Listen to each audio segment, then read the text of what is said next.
우리는 예수님께 12명의 제자가 있었다라고 하는 것은 잘 알지만요, 사실은 그보다 훨씬 많은 사람들이 예수님을 따랐습니다. 10장 1절부터 보면은요, 예수님께서 12제자와는 별도로 70명의 제자를 따로 세워서요, 예수님이 가시려고 하는 곳에 미리 앞서 보내십니다. 그리고 하나님의 나라가 너희에게 가까이 왔다 말하도록 하셨어요. 그래서 70명의 제자들이 둘씩 짝을 이뤄가지고 복음을 전했고요. 그리고 그렇게 복음을 전하고 돌아와서 예수님께 그 결과를 보고하는 내용이 오늘 우리가 함께 읽은 성경 본문의 배경입니다.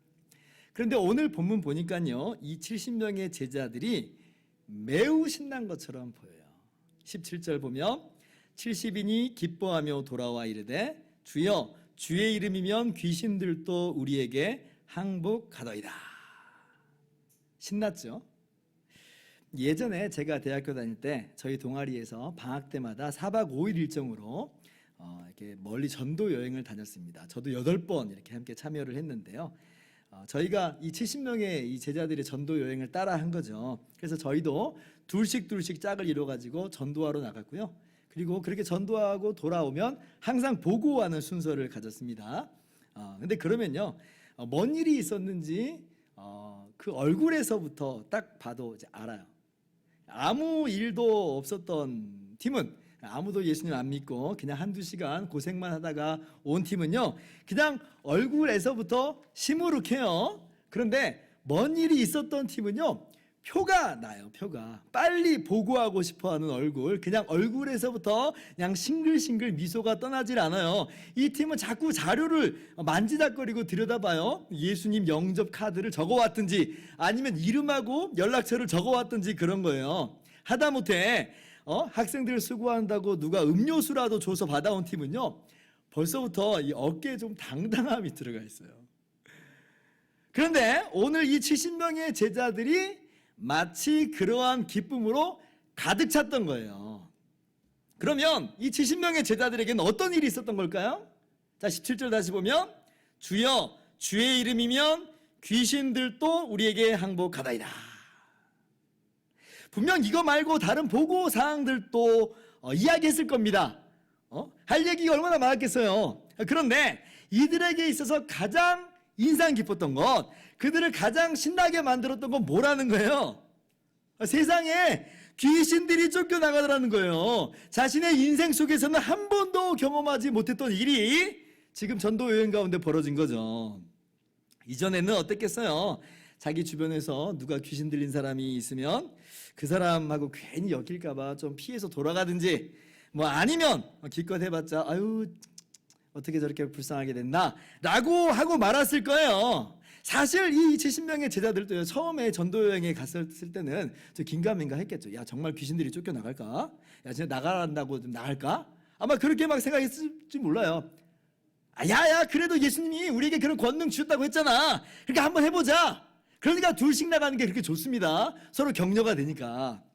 그리고는 귀신 들린 사람 앞에서 이야기하는 거예요. 예수 그리스도의 이름으로 명하노니 귀신아 나가!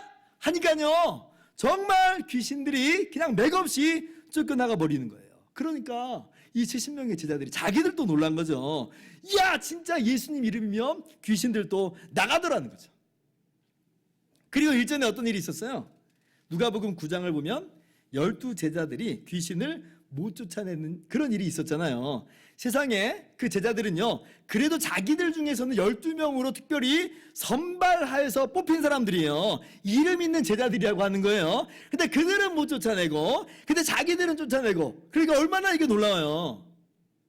그래서 우쭐했다기보다는 아마 분명히 깨달았겠죠. 아하! 이게 예수님 이름이면 되는 거구나. 이게 사람 이름값으로 되는 게 아니구나. 예수님 이름이면 되는 거구나. 이게 뭐 어떤 제자들 개인의 능력이나 재능으로 되는 게 아니라고 하는 것을 안 거죠. 나 같은 이름 없는 무명의 그리스도인이라 할지라도 예수님 이름이면 나도 귀신을 쫓아낼 수 있다. 그러니까 이런 마음들이 기쁨으로 나타난 거예요. 여러분, 이건 분명한 사실입니다. 예수님께서 이 70명의 제자들에게 분명히 그런 권능을 주셨어요.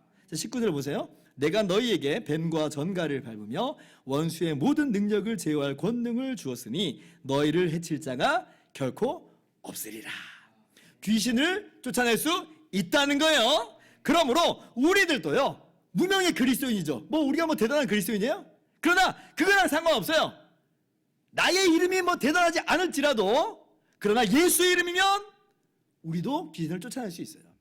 우리에게 아무런 능력이 없는가? 우리는 능력이 없죠. 그러나 예수 그리스도의 이름의 능력이 있어요. 그리고 주님께서 우리에게 주님의 이름을 의지하여 귀신을 내쫓는 능력을 주셨기 때문에 우리도 할 수 있어요. 그럼 믿으시기 바랍니다. 자, 그런데 그래서 우리 주님의 교훈의 핵심은 너희가 귀신을 쫓아낼 수 있음을 믿어라, 이게 아니고요. 그 다음 구절에서 정말 주님께서 교훈하시고자 하는 그 핵심 내용이 나옵니다. 20절입니다. 같이 한번 읽어볼까요? 시작. 그러나 귀신들이 너희에게 항복하는 것으로 기뻐하지 말고 너희 이름이 하늘에 기록된 것으로 기뻐하라. 뭘로 기뻐하라고요? 너희 이름이 하늘에 기록된 것으로 기뻐하라. 귀신을 내쫓는 것 정말 기쁜 일이에요. 그러나 정말 우리가 기뻐해야 될 것은 무엇인가? 무엇이 정말 우리의 기쁨의 가장 밑바닥에 자리 잡고 있어야 하는가?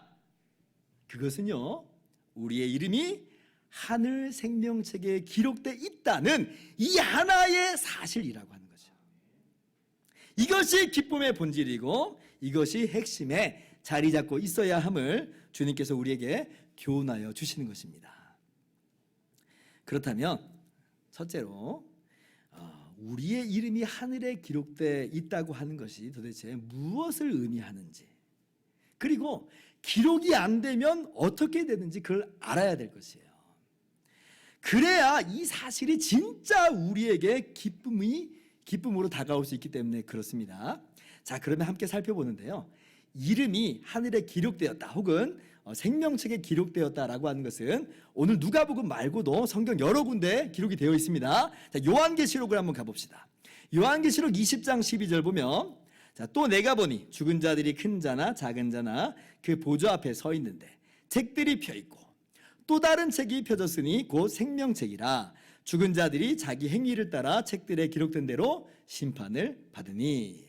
자, 이 요한계시록 20장은요 예수님의 재림 이후에 있을 하나님의 최후 심판에 관한 내용이에요. 자, 그런데 보면요 하나님의 최후의 심판대 앞에 모든 사람이 다 서 있죠. 큰 자나 작은 자나 전부 하나님의 심판의 보좌 앞에 다 서 있다. 여긴 예외가 없는 거예요. 인류 역사에서 정말 유명한 사람도 서 있고 반대로 이름 없이 그냥 잠깐 왔다가 간 수많은 사람들도 예외 없이 단 한 명도 빠짐없이 죄다 하나님 앞에 서 있는 거예요.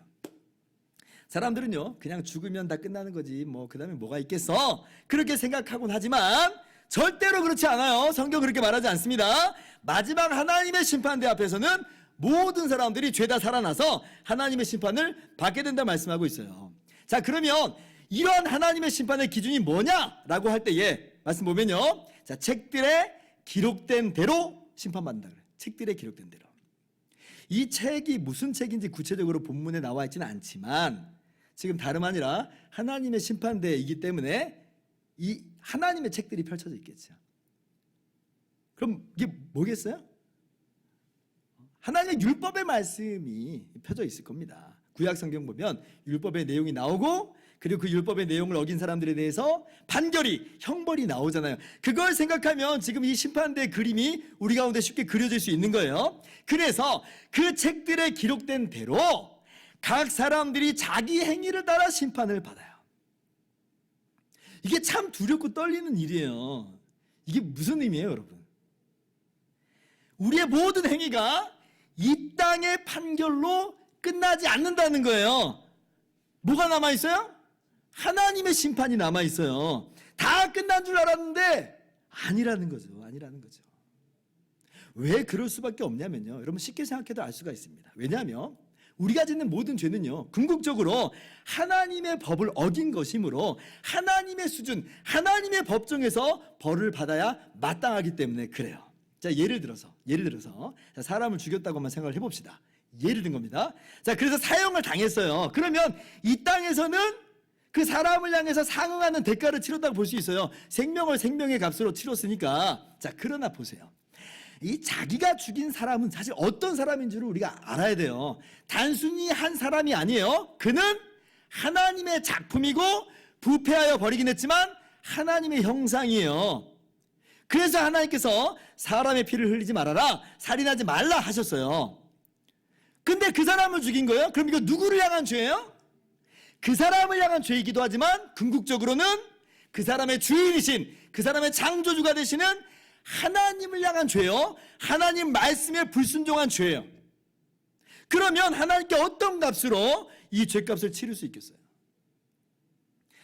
그래서요, 우리는 우리의 모든 죄가 사람에게만, 단순히 이 사회에게만 저지르는 죄가 아니라고 하는 것을 알아야 되는 거예요. 하나님의 법을 어긴 거예요. 하나님께 불순종한 것이고 하나님의 공의를 훼손한 거예요.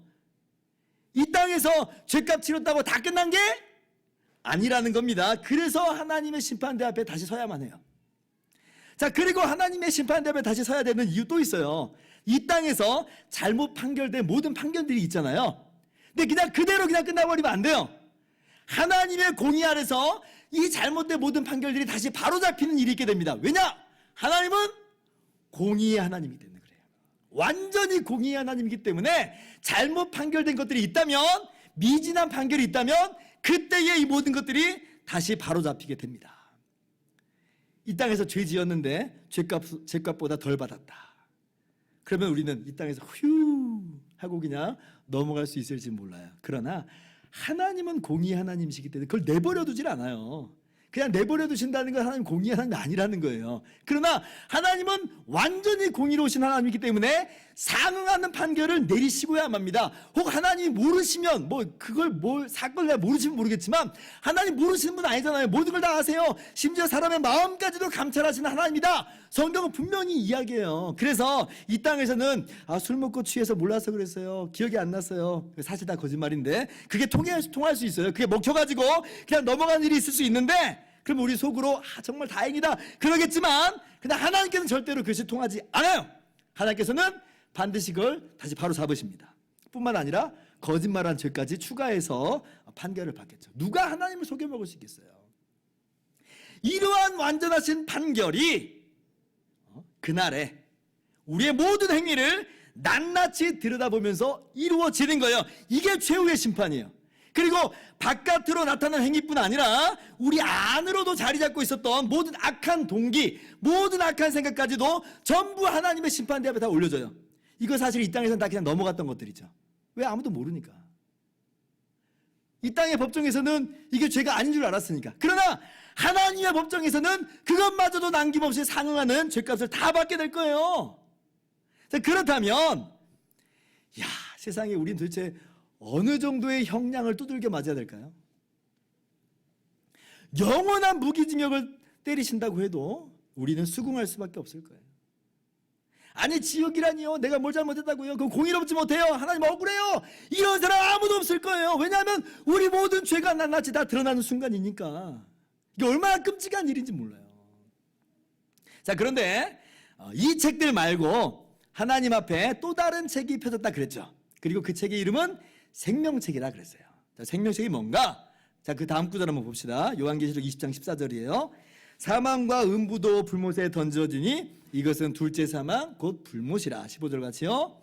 누구든지 생명책에 기록되지 못한 자는 불못에 던져지더라. 자, 생명책에 기록되지 못한 자는 불못에 던져지더라. 자, 그러면 생명책에는 지금 사람들의 이름이 기록되어 있다는 말이죠. 그런데 다 기록되어 있는 게 아니에요. 이름이 기록된 사람이 있고 이름이 기록되지 못한 사람이 있다는 거예요. 그러면 기록되지 못한 사람은 어떻게 돼요? 그 심판의 판결에 따라서 하나님의 심판을 따라서 불못에 던져지는 것이고 그 생명책에 기록된 사람만 불못을 면하게 되는 거예요. 그래서 생명책이에요. 요한계시록 21장 27절도 봅시다. 무엇이든지 속된 것이나 가증한 일 또는 거짓말하는 자는 결코 그리로 들어가지 못하되 오직 어린 양의 생명책에 기록된 자들만 들어가리라. 하나님의 새하늘과 새 땅 장차 임하시는 하나님의 영광스러운 나라에 대해서 이야기하는 건데 누구만 들어간다? 어린 양의 생명책에 기록된 자들만 들어간다. 그래서 생명책에 기록된 사람은 심판을 면할 뿐 아니라 영광스러운 장차 임하시는 새하늘과 새 땅 하나님의 나라에 들어간다는 거예요. 그러므로 이 생명책에 기록되는 것, 하늘에 우리의 이름이 기록되는 것은요, 너무나도 중요해요. 너무나도 중요해요. 왜냐하면 이것은 우리가 영원히 죽느냐 영원히 사느냐의 문제거든요.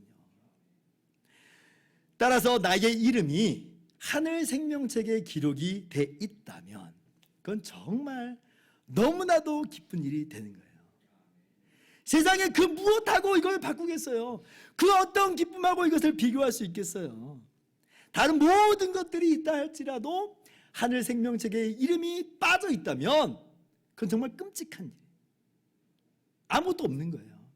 그러나 이 땅에서 아무것도 우리가 얻어서 누리지 못한다 할지라도 하늘 생명책에 이름이 기록되어 있다면 그건 모든 것을 다 얻은 거죠. 그래서 예수님께서는 우리가 정말 기뻐해야 할 일이 바로 이것이라고 말씀하여 주시는 거예요. 자, 그렇다면 우리가 두 번째로 물어야 될 질문이 있죠. 어떤 사람들이 이 하늘 생명책에 이름이 기록될 수 있는 것인가? 우리가 이것을 알아야만 합니다. 왜냐하면 이 생명책의 중요성을 알았다고 해도 정작 내 이름이 기록되지 않으면 이건 아무 소용없는 거잖아요. 그러면 어떤 사람들이 이 하늘 생명책에 이름이 기록될 수 있는 것인가? 자, 아까 요한계시록 말씀 보면 이 책은 어린 양의 생명책이라 그랬죠. 그래서 이것은요, 어린 양 대신 예수 그리스도와 직접적으로 관련이 있음을 우리가 쉽게 알 수가 있습니다. 사실 우리가 너무나 잘 알고 있는 것인데 오늘 성경 말씀을 좀 찾아가면서 확인해 봅시다. 자, 아까 생명책에 기록되지 못한 사람들은 둘째 사망, 불못에 던져진다고 했어요. 그래서 생명책에 기록된 사람은 새하늘과 새 땅에 들어간다고 그랬죠. 자, 그래서 이제 요한계시록 21장 3절 4절을 보면 이제 새하늘과 새 땅의 모습이 묘사가 됩니다. 자, 보면요, 내가 들으니 보좌에서 큰 음성이 나서 이르되 보라 하나님의 장막이 사람들과 함께 있음에 하나님이 그들과 함께 계시리니 그들은 하나님의 백성이 되고 하나님은 친히 그들과 함께 계셔서, 4절같이요, 모든 눈물을 그 눈에서 닦아주시니 다시는 사망이 없고 애통하는 것이나 곡하는 것이나 아픈 것이 다시 서지 아니하니 처음 것들은 다 지나갔음이로라. 아멘. 이야, 얼마나 멋진 세상이에요. 하나님께서 이루시는 새하늘과 새 땅의 모습은 정말 너무너무나 환상적인 그런 이야기예요. 하나님이 친히 우리와 함께 계신다. 모든 눈물을 닦아주신다. 다시는 사망도 애통도 애곡도 아픈 것도 다시 있지 않는다. 얼마나 신이 나요. 우리 모두가 이러한 새하늘과 새 땅에 들어가는 복을 누리실 수 있기를 바랍니다. 자, 그런데 이 비슷한 구절이 요한계시록 7장 14절 이하에도 나와요. 거기를 보면 천사들이 하나님의 종들의 이마에 하나님의 인, 그러니까 도장이나 표식을 칩니다. 그래서 이 사도 요한이요, 이 하나님의 인침 받은 사람들이 누구인지 궁금해가지고 물어봐요. 그래서 대답이 이렇게 돌아옵니다. 이는 큰 환란에서 나오는 자들인데 어린 양의 피에 그 옷을 씻어 희게 하였느니라. 어린 양의 피다.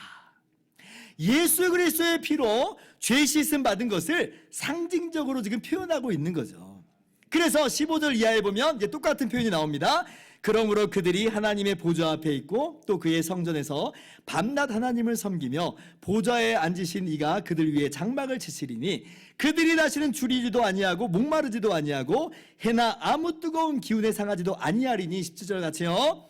이는 보좌 가운데 계신 어린 양이 그들의 목자가 되사 생명수 샘으로 인도하시고 하나님께서 그들의 눈에서 모든 눈물을 씻어주실 것임이라. 아멘.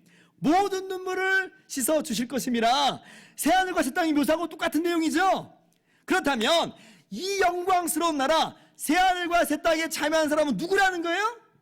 하나님의 인침받은 사람, 어린 양의 피로 죄 씻음 받은 사람, 바로 이 사람이 하나님의 나라에 들어가는 거예요. 그것을 다른 표현으로 뭐라고 말하냐면 어린 양의 생명책에 기록된 사람이다 라고 하는 거죠.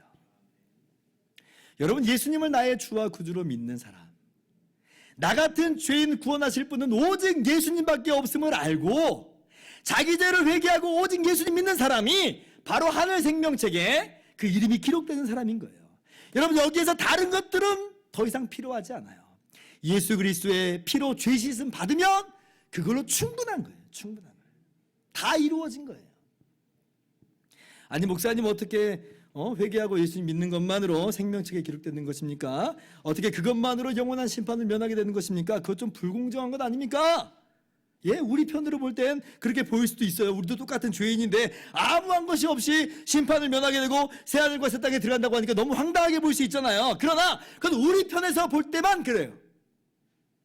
분명 우리는 아무 공로 없이 이 은혜를 받는 겁니다. 그러나 우리 대신해서 이 모든 대가를 치러주신 분이 있죠. 누구예요? 하나님의 어린 양 되신 예수 그리스도께서 우리를 위해서 이 땅에 사람이 되어 오시고 우리의 모든 죄를 위해서 대신 십자가에서 죽으심으로 이 모든 죄값을 다 치러주신 거예요. 예수님의 십자가는요 단순히 육체의 고통뿐이 아니라 하나님의 진노의 잔을 완전히 남김없이 하나도 빠짐없이 다 받으신 거예요. 그래서 예수님이 십자가에서 죽으실 때에 다 이루었다 말씀하시죠. 다 이루었다. 남긴 것은 없어요. 남긴 것은 없어요. 주님이 다 이루셨어요. 그 값을 다 치르셨어요. 그래서 우리가 값없이 이 은혜를 누리는 것이지 이게 초부터 그냥 얼렁뚱땅 죄사함 받는 그런 것은 전혀 아니라는 거예요. 그러니 이게 우리에게 얼마나 큰 은혜와 감동이 되는지 몰라요. 야, 내가 행한 건 하나도 없는데, 내가 할 수 있는 거 사실 하나도 없는데 예수님이 나 대신해서 십자가에서 죽어주시고 예수님 믿는 나를 거저 이 하늘 생명책에 그 이름을 기록해 놓으시니 이게 진짜 은혜죠. 그럼 다른 길은 없습니다. 다른 방법으로 하늘 생명책에 이름 기록되는 방법은 없어요. 오직 예수 그리스도의 피로 죄 씻음 받은 사람만 그 이름이 기록됨을 믿으시기 바랍니다. 그러므로 예수님 믿는 우리가 얼마나 복된 인생을 살아가는지를 아셔야 돼요. 그러므로 참된 기쁨으로 기뻐하시기를 바랍니다. 이 기쁨 누리면서 사세요. 그리고 이 시간에 내 이름이 하늘 생명책에 기록되기를 원하시는 분이 있다면 우리의 죄인됨을 회개하고 예수님을 나의 주와 구주로 믿으시기 바랍니다. 그렇게 한다면 참된 기쁨이 하늘로부터 여러분 가운데 가득히 임하게 될 것입니다. 자, 그러면 이제 마지막으로 우리의 이름이 하늘 생명책에 이렇게 기록될 수 있었던 데에는 결정적인 비결이 하나 있었음을 우리가 알아야 돼요. 이걸 깨닫는 순간 우리의 기쁨이 배가가 되고 우리의 기쁨이 견고하게 됩니다. 자, 그러면 그게 뭐냐면 여러분 우리가 분명히 내가 예수님을 믿고 그렇게 하늘에 우리의 이름이 기록된 것인데요. 그런데 사실은 그렇게 우리가 예수님을 알고 믿는 것이 하나님이 나를 택하신 결과라고 하는 거예요. 내가 믿어서 하늘 생명책에 이름이 기록된 것인데 뚜껑을 열어보니까 사실은 하나님이 택하여 주신 거예요. 자, 오늘 본문 21절부터 읽어봅시다. 그때에 예수께서 성령으로 기뻐하시며 이르시되 천지의 주제이신 아버지여 이것을 지혜롭고 슬기 있는 자들에게는 숨기시고 어린아이들에게는 나타내심을 감사하나이다. 옳소이다. 이렇게 된 것이 아버지의 뜻이니라. 이것을 지혜롭고 슬기 있는 자들에게는 숨기시고 무슨 말이에요? 예수님을 알고 믿게 된 것, 그래서 하늘 생명책에 이름이 기록된 것, 전국 시민이 되고 그래서 귀신을 쫓아내는 이 모든 것들이 이게 사람의 지혜로 되는 것이 아니었음을 말씀하고 있는 거예요. 지혜롭고 슬기 있는 자들에게는 숨기시고. 그러면 어떤 사람들이 알게 되고 믿게 되는가? 22절 말씀 한번 같이 읽어봅시다. 시작. 네, 아버지께서 모든 것을 내게 주셨으니 아버지 외에는 아들이 누구인지 아는 자가 없고 아들과 또 아들의 소원대로 계시를 받는 자 외에는 아버지가 누구인지 아는 자가 없나이다 하시고. 자, 사람의 지혜로는 하나님의 아들 예수님을 아는 사람이 없어요. 아버지 하나님을 아는 사람이 없어요. 누구만 아느냐? 아들의 소원대로 계시를 받은 자만 알아요. 즉 아들이 택하셔서 깨닫게 하시는 자만 아는 거예요. 그러니까 저와 여러분이 예수님을 알고 믿는 것, 하나님 아버지를 참으로 알게 된 것, 이건 보통 일이 아니에요. 어쩌다 된 것도 아니고 우리가 똑똑해서 된 것도 아닙니다. 이것은요, 예수님이 우리를 예수님의 것으로 택하여 주셨기 때문에 우리가 알게 된 거예요. 이 비슷한 내용이 마태복음 16장 보면 나와 있어요. 예수님께서 너희는 나를 누구라 하느냐 물어보시잖아요. 그때 베드로가 대답합니다. 주는 그리스도시요 살아계신 하나님의 아들이십니다. 정답이에요, 정답. 근데 그때도 주님께서 말씀하셨어요. 마태복음 16장 17절, 예수께서 대답하여 이르시되 바요나 시몬아 내가 복이 있도다. 이를 내게 알게 한 이는 혈육이 아니요 하늘에 계신 내 아버지시니라.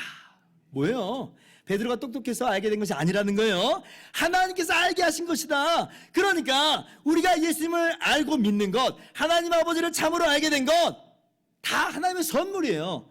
우리의 이름이 하늘 생명책에 기록된 것 궁극적으로 하나님의 택하심 때문이에요. 하나님의 선물이에요. 얼마나 이게 기가 막힌 일인지 몰라요. 그럼 우리 좀 궁금하죠. 예수님 왜 우리를 택해 주셨습니까? 우리 뭐 그래 대단한 사람들은 아닌데 왜 우리를 택하셔서 예수님을 알고 믿게 하십니까? 우리 뭐 대단한 사람들 아니잖아요. 예, 맞아요. 우리에게 어떠한 자격도 어떤 조건도 없어요. 우리는 어린아이 같은 사람에 불과해요. 우린 정말 그래서 하나님의 택하심을 이해할 수가 없는데, 그런데 성경은 이야기하죠. 하나님의 기쁘신 뜻대로 우리를 택하신 것이다. 어떤 우리 편에서 자격과 조건을 보고 택하신 것이 아니라 그냥 하나님이 우리를 택하시기를 기뻐하셨다는 거예요. 기가 막힌 일이에요. 기가 막힌 일. 에베소서 1장 4절입니다. 그 창세전에 그리스도 안에서 우리를 택하사 우리로 사랑 안에서 그 앞에 거룩하고 흠이 없게 하시려고 5절 같이요. 그 기쁘신 뜻대로 우리를 예정하사 예수 그리스도로 말미암아 자기의 아들들이 되게 하셨으니. 하나님께서요 창세 전부터 하나님의 기쁘신 뜻대로 우리를 택하여 주셨다. 그러니 이게 얼마나 감격스러운 일인지, 이게 얼마나 기쁜 일인지 몰라요. 우리 이름이 하늘 생명책에 기록된 게 너무 기뻐요. 그런데 그것을 더 깊이 들여다보니까 내가 믿는 것 그 이면에 하나님이 영원전에 나를 택하여 주셔서 내가 믿게 된 것이다. 그러니까 우리가 얼마나 하나님께 사랑받고 있는지를 우리가 깨닫게 되는 것이고, 우리의 구원이 얼마나 확고부동한 구원인지를 우리가 발견할 수가 있는 거죠. 사랑하는 성도 여러분, 하나님께서 우리를 향하신 그 사랑은요 어쩌다가 갑자기 그냥 툭 사랑하신 게 아니에요. 창세전에 계획하신 대로 사랑하신 거예요. 창세전에 계획하신 일이 이루어진 거예요. 그러니 우리가 예수님을 믿어 하늘 생명책에 이름이 기록되어 있다는 것은 확고부동한 하나님의 은혜 가운데 우리가 있다는 거예요. 우리의 이름이 생명책에서 혹시나 다시 지워지진 않을까 염려할 필요가 없다는 거예요. 왜냐하면 그 기록은 우리에게서 비롯된 것이 아니라 영원하신 하나님의 택하심, 하나님의 계획에서부터 시작된 거예요. 그러니 우리가 걱정할 필요가 없죠. 없어요. 얼마나 기가 막힌 은혜를 우리가 받아서 누리고 있는지를 깨달아 하시기를 바랍니다. 이제 말씀을 마칩니다. 우리가 정말 무엇으로 기뻐해야 할지를 우리가 함께 나눴어요. 하나님께서 허락하신 이 땅의 곡식과 새 포도주, 예, 그것도 우리의 기쁨이 돼요. 주님의 이름으로 귀신을 내쫓는 것, 예, 이것도 정말 참 기쁜 일이에요. 나 같은 사람을 사용하신 것도 기쁘고, 그리고 이것을 통해서 하나님의 나라가 이 땅 가운데 이미 시작되었다는 것을 선포하는 그 일이 참 기쁜 일이에요. 그런데 정말 우리가 누려야 될 참된 기쁨이 뭐냐? 우리의 이름이 값없이 하늘 생명책에 기록됐다는 거예요. 오히려 다른 것은 하나도 없을지라도 우리는 이 한 가지 사실만으로도 충분히 완전히 기뻐할 수 있는 것이죠. 그리고 더 들여다보니까 우리가 예수님 믿는 이 믿음이 하나님의 영원하신 택하신 결과다. 그러므로 우리가 예수님을 믿게 된 것이라 하니 우리의 기쁨이 얼마나 확고한 기쁨이며 우리의 기쁨이 얼마나 견고한 기쁨이 되는지 몰라요. 우리는 참으로 복받은 사람들입니다. 믿으시기 바랍니다. 지금 여러분에게 많은 것이 없을지도 모르겠어요. 혹은 또 많은 것을 잃어버렸을지도 모르겠어요. 그러나 하늘 생명책에 우리의 이름이 확고부동하게 기록되어 있습니다. 그게 진짜 축복이에요. 진짜 축복이에요. 그러므로 만족하면서 사시기를 바라고, 또 기뻐하시면서 이 한 주간을 또 여러분의 일생을 살아가시기를 주님의 이름으로 축원합니다. 기도하겠습니다.